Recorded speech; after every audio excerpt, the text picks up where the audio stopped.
Today we're at Carnoy Military Cemetery and we're here to tell the story of the East Surrey Regiment, and more specifically Captain Wilfred Neville, better known as Billie Neville, who led the East Surreys in their attack on the first day of the Battle of the Somme.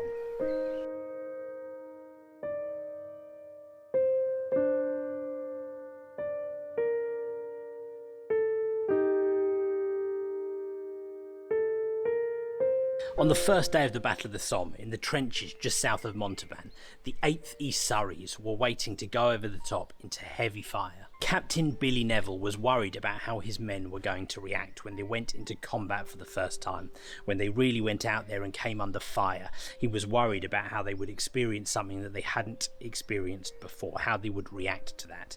And he decided to deal with that problem by giving them a symbol of familiarity, something that they would recognise from home and something that might motivate them as they attacked across no man's land. When he was on leave prior to the 1st of July, Captain Neville had decided that he was going to deal with this problem by buying some footballs. His plan was that he was going to give footballs to his men that they could kick ahead of them across no man's land as they advanced. Something to distract them, something to maybe even keep them motivated, maybe feel some kind of glimmer of hope or happiness in a situation that Captain Neville suspected might be pretty bad. There were even rumours that he had offered a prize to the first unit that scored a goal into the German frontline trench. Now, when people hear this story, it's sometimes told as one of naivety, or, how stupid were they to kick footballs across no man's land into an attack, but that isn't what it was about. It was about Captain Neville's desire to give those guys something familiar and something that they could hold on to as they advanced into hell on the first day of the Somme across no man's land. Give them that familiarity.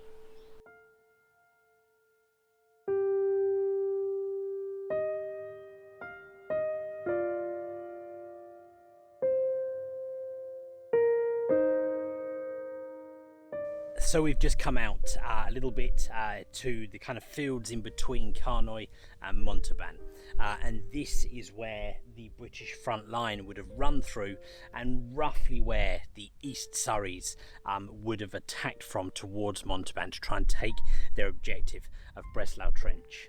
At 7:27 a.m, 1st of July 1916, the first day of the Battle of the Somme, B Company of the East Surreys attacked over the top here and across no man's land, led by Captain Neville, as he kicked his footballs ahead of him to try and motivate his men and bring them forwards.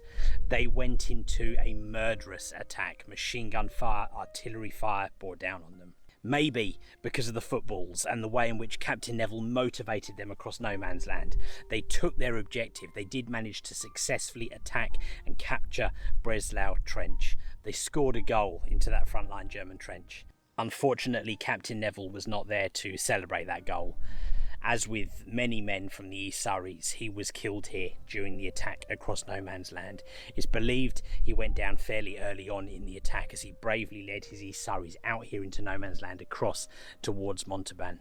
He was killed somewhere just out here.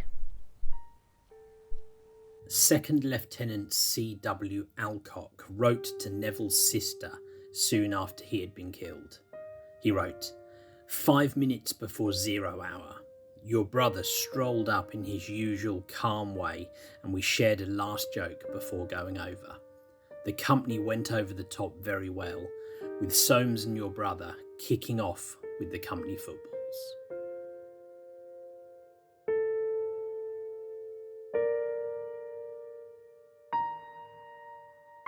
Okay, so we've just made our way back over to Carnoy Military Cemetery to come to the grave of Billie Neville, which is just here behind us. You can see it's already a little bit decorated, but we've got some decoration that we've bought for it as well. Something special for Billie here at Carnoy Military Cemetery.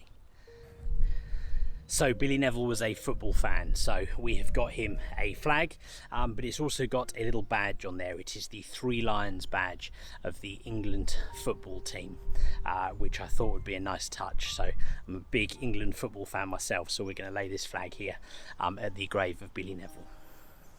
So here we go. I'm going to put this in here. Somebody has put a picture of Billie Neville here as well, so I want to make sure that I don't block that off. The ground here is quite tough, so I'm going to find a little spot where we can get it in.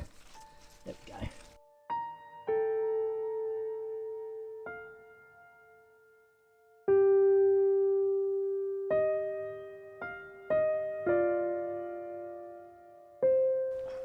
It says a lot about Billie's character that a lot of people wanted to write to his family after his death on the first day of the Somme. And I've already shared one letter with you, but I thought I would share another one that somebody wrote to his mother. Major A.P.B. Irwin paid his tribute when he wrote to Neville's mother. He was one of the bravest men I have ever met, and was loved and trusted by his men to such a degree they would have followed him anywhere.